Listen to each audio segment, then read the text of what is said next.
When I first began drawing this character, I was still unsure of what I wanted it to look like.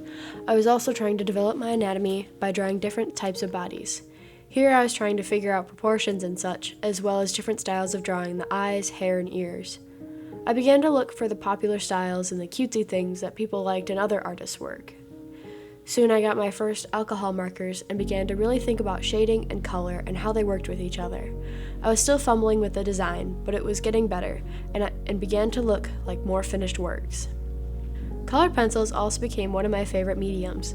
Prismacolor pencils blend nicely, but I was and am still learning how to use them so that they worked exactly how I like.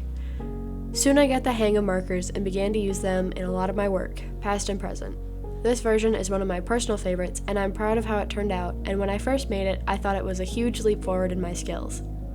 I've never been able to keep my style very consistent, but at this point I had been drawing this character a lot, and subtle changes were being made to it every time.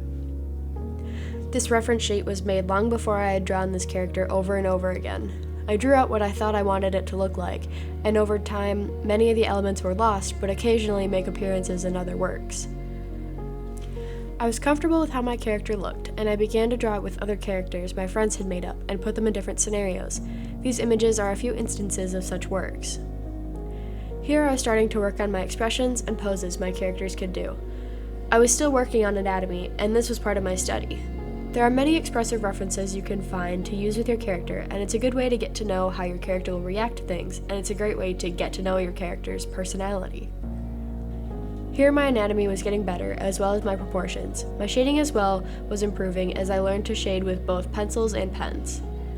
The final piece is my most recent and also most developed work with this character.